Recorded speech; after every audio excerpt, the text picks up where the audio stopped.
realmente a nosotros no nos entraba en la cabeza que fueran a sacar este acuerdo de paz sin los étnicos. El tema étnico en la mesa era un muerto sin doliente.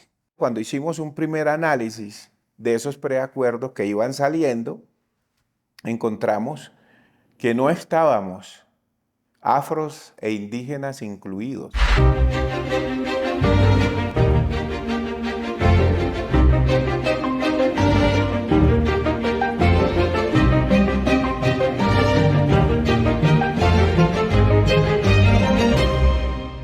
El capítulo étnico son los sueños e ilusiones que establecen unas salvaguardas trascendentales distintas, como lo que es género, mujer, familia y generación.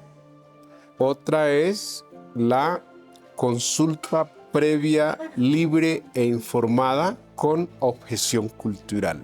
Esto para nosotros tiene mucha trascendencia porque es reconocer aquellas cosas sagradas en lo espacial, ya sea aéreo, marítimo y terrestre, relacionadas con la historia de los orígenes de los pueblos y naciones. La magnitud del conflicto en los territorios étnicos es quizás una de las realidades que menos se acepta en este país, pero es real, y es que son los territorios del conflicto.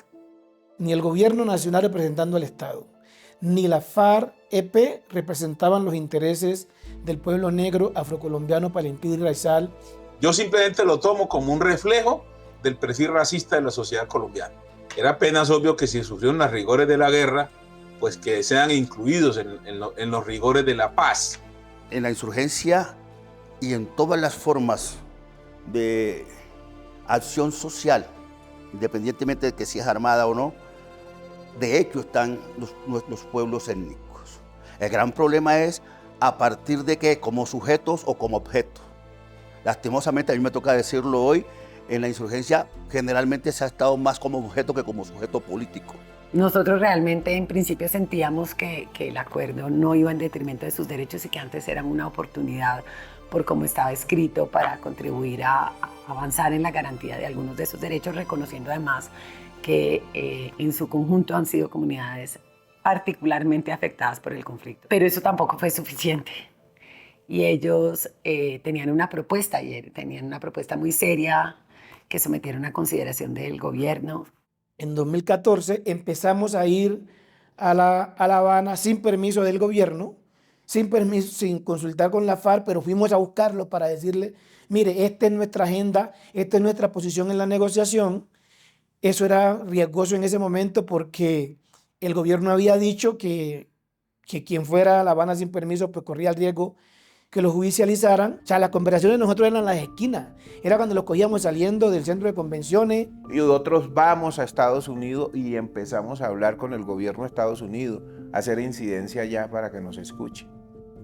Y vinimos a tocar puertas en el Congressional Black Caucus, la bancada de congresistas afro de Estados Unidos, porque sentíamos que en nuestro país no nos estaban parando bolas.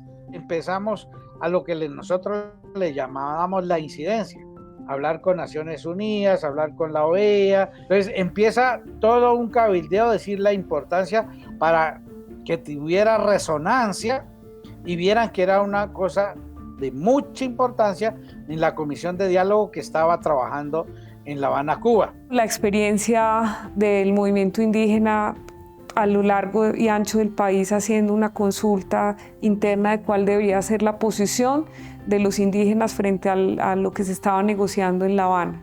Y esto se dio de manera autónoma en muchísimos territorios. Y eso hace que se le dice al gobierno de Santos y se le dice a los negociadores de las FARC, queremos construir la paz, pero además de construir, queremos aportar la paz.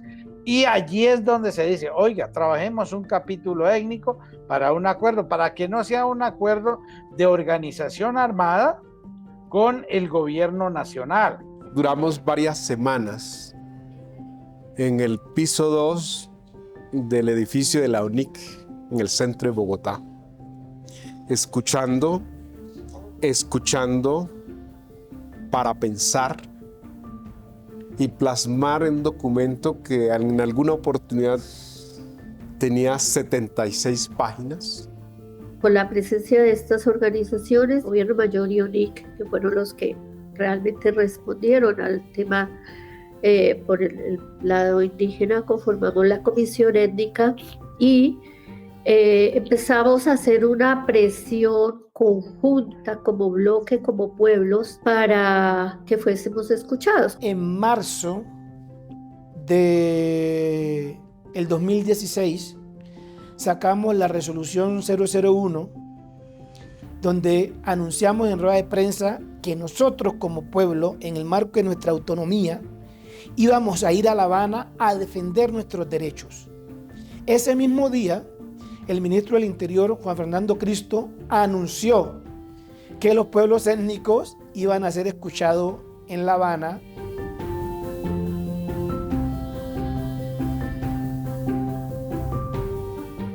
Ellos todo el tiempo apoyaron la mesa de conversaciones, hicieron mucha incidencia para ser escuchados por parte del gobierno. Y a raíz de eso, nosotros casi al final, en el 2016, acordamos entonces recibir una delegación de las comunidades étnicas. Los pueblos étnicos llegan con una expectativa bastante amplia.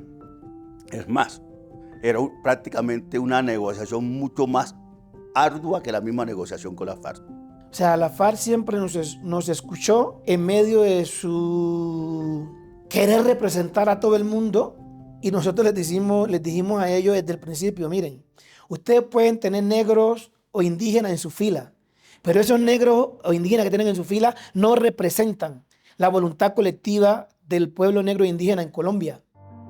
Solamente tenía una tarea o una misión, y es que realmente pues era un documento muy extenso que nosotros no conocíamos, lo estamos conociendo en ese momento. Habíamos tenido algunas versiones anteriores y teníamos que volverlo a algo más reducido para poder ser incorporado como un capítulo en el punto 6 del acuerdo.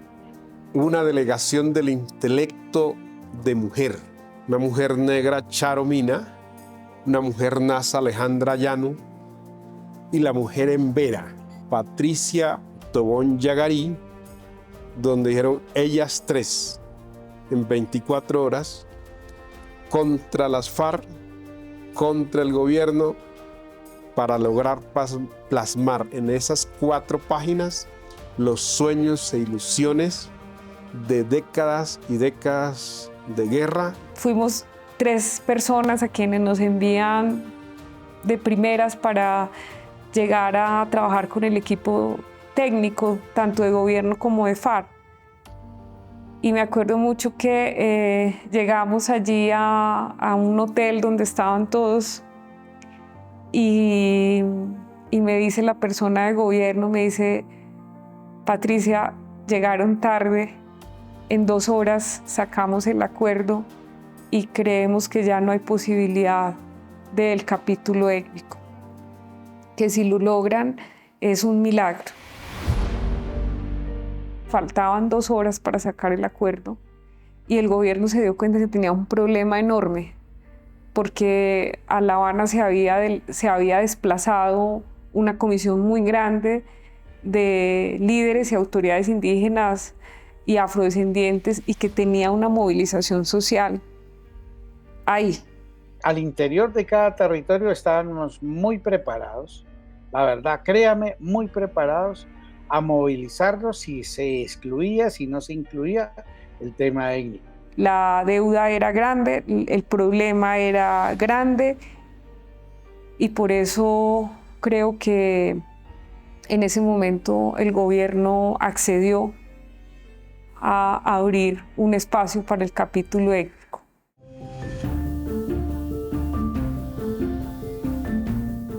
Ellos no estaban pidiendo una consulta previa del acuerdo, ellos simplemente estaban pidiendo ser escuchados para que sus necesidades quedaran incorporadas y también para que sus miedos quedaran blindados, o sea, porque había unos miedos legítimos. También se estableció en el capítulo étnico el tema de la implementación y la verificación del capítulo étnico, que ahí la verdad estamos en un déficit tremendo, porque pues el capítulo étnico está escrito, está socializado, pero el tema de la implementación Pocón, pocón.